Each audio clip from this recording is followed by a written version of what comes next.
DCMS chairman వడ్రానం Haribabu YCP మాజీ మంత్రి Ambati రాంబాబుపై SP సతీష్కు ఫిర్యాదు. స్వాతంత్ర్యం వచ్చిన తర్వాత పులివెందులలో ఎన్నికలు స్వేచ్ఛగా జరిగాయి. 2019లో ప్రజలు బుద్ధి చెప్పినా వైసీపీ జగన్మోహన్ రెడ్డి అండ్ బ్యాచ్ మారకపోవడం దారుణం.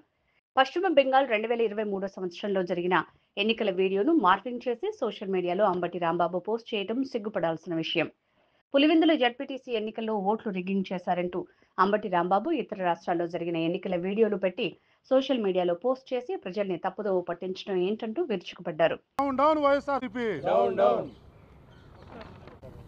పులివెందుల్లో స్వాతంత్రం వచ్చిన తర్వాత అలాగే గత 40 సంవత్సరాల నుంచి ప్రజాస్వామ్యం నిరూపించారు ప్రజలు. ప్రజాస్వామ్యం అంటే ఇలా ఉంటుంది అని చెప్పేసి ప్రజలు నిరూపించి జగన్మోహన్ రెడ్డికి స్వంత నియోజకవర్గంలో చెప్పుదెబ్బలు, ఒకటి పులివెందుల, రెండో చెప్పుదెబ్బ ఒంటిమిట్ట. అంటే వైఎస్ రాజశేఖర రెడ్డి గారు అలాగే జగన్మోహన్ రెడ్డి గత కొన్ని సంవత్సరాలుగా పులివెందుల్ని వాళ్ళ సొంత అడ్డాగా మార్చుకొని అక్కడ ప్రజాస్వామ్యాన్ని కూనీ చేసి వాళ్ళు గెలుస్తూ వస్తూ ఉన్నారు. దానికి నిదర్శనం మొన్న జరిగిన జడ్పీటీసీ ఎలక్షన్లో ప్రజలు బుద్ధి చెబితే వాళ్ళకి దిక్కు తోచక జగన్మోహన్ రెడ్డి అండ్ వారి పేటీఎం బ్యాచీలు 2019లో ఎలా అయితే ఈ యొక్క వీడియోల్ని అలాగే కులాల మధ్య చిచ్చు పెట్టడానికి చేసిన కుటిల రాజకీయాలని మళ్ళీ ఇప్పుడు కూడా వాడి ఈ జగన్మోహన్ రెడ్డి తన యొక్క తొత్తైనటువంటి అంబటి రాంబాబుతో ఒక వీడియోని ఎప్పుడు ఇది 2023 పశ్చిమ బెంగాల్లో అక్కడ ఎలక్షన్లో రిగ్గింగ్ జరిగితే ఆ వీడియోని అంబటి రాంబాబు సేకరించి ఆ వీడియోని మరి ఈ అంబటి రాంబాబు మార్ఫింగ్ చేసి దానికి తెలుగుదేశం పాట ఒకటి పెట్టి ఇలా రిగ్గింగ్ చేశారు అని చెప్పేసి ప్రజల్ని తప్పుదోవ పట్టించే విధంగా అలాగే ప్రజాస్వామ్యాన్ని అపహాస్యం చేసే విధంగా తన ఎక్స్ అకౌంట్లో అతను పోస్ట్ చేయటం జరిగింది. ఈ సందర్భంగా నేను అంబటి రాంబాబుని అడుగుతా ఉన్నా, అంబటి రాంబాబు గారు మీరు చక్కగా గతంలో అమ్మాయిలతో లౌక్యంగా మాట్లాడుకొని అలాగే అవినీతి అక్రమాల్లో సత్తినపల్లిని రాష్ట్రంలో నెంబర్ 1గా నిలబెట్టి అలాగే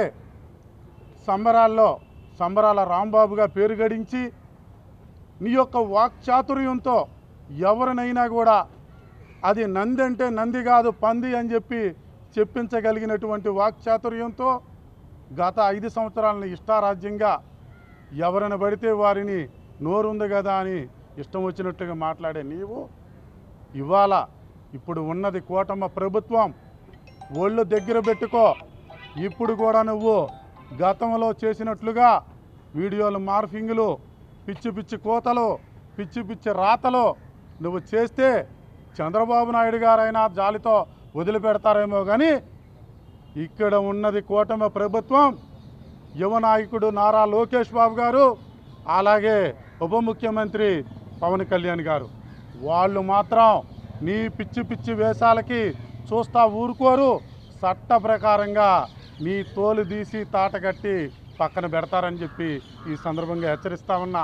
మీరు ఇకనైనా ఇలాంటి చర్యలు, ఇది చూడండి, మేము 2023లో జరిగితే ఈయన 2025లో పెట్టాడు.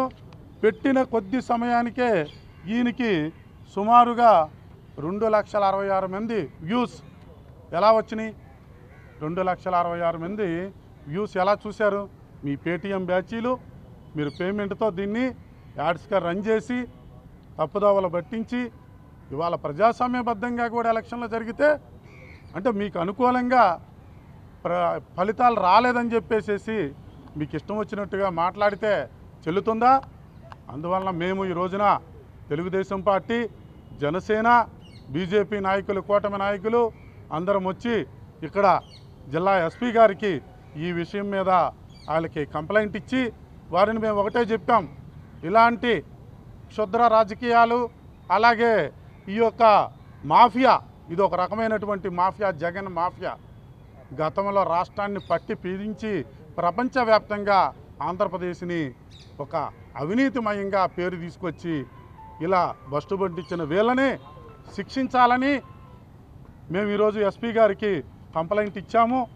దీని మీద ఇమీడియట్లుగా యాక్షన్ తీసుకొని ఆ యొక్క దోషి ఎవరున్నారో అంబటి రాంబాబు వెనక జగన్మోహన్ రెడ్డి ఉండొచ్చు, లేకపోతే సజ్జల రామకృష్ణారెడ్డి ఉండొచ్చు. ఎవరైనా కానీ వదిలిపెట్టే ప్రసక్తే లేదు. ఎవరినైనా కూడా ఈ కూటమి ప్రభుత్వం శిక్షిస్తుంది. ఖబర్దార్ మీ యొక్క మరొకసారి తెలియజేస్తా ఉన్నా, మీకు ఈ కూటమి ప్రభుత్వంలో ఇలాంటి పిచ్చి వేషాలు వేస్తే కటకటాలు లెక్కబెట్టి శ్రీకృష్ణ జన్మస్థానానికి వెళ్ళటం తప్పనిసరి అనేది మరొకసారి తెలియజేస్తూ ఇలాంటి పరిస్థితులు మరలా పునరావృతం కాకూడదు ప్రజాస్వామ్యంలో అని తెలియజేస్తూ సెలవు తీసుకుంటా ఉన్నాను. జై హింద్.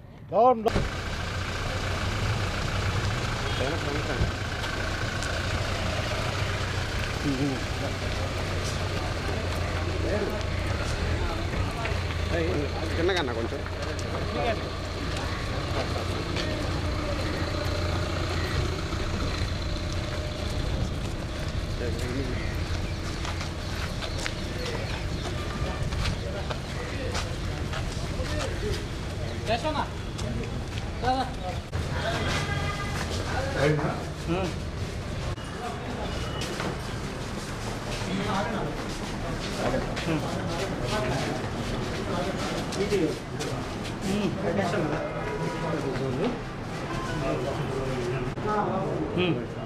ఓకేనా ఇక్కడ ఆగిపోతాను.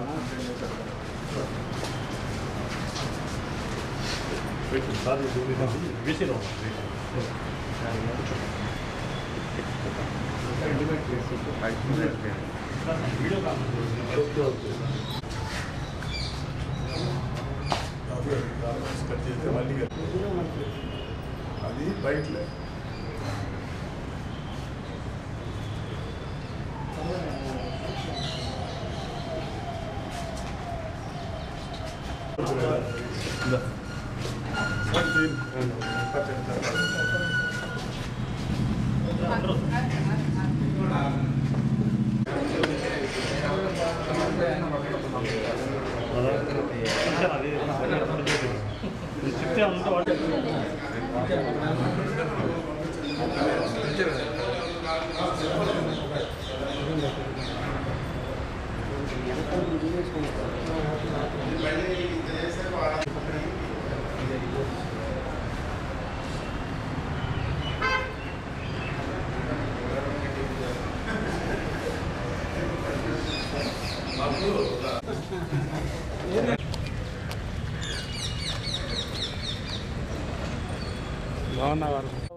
Down Jaganmohan Reddy, down Ambati Rambabu.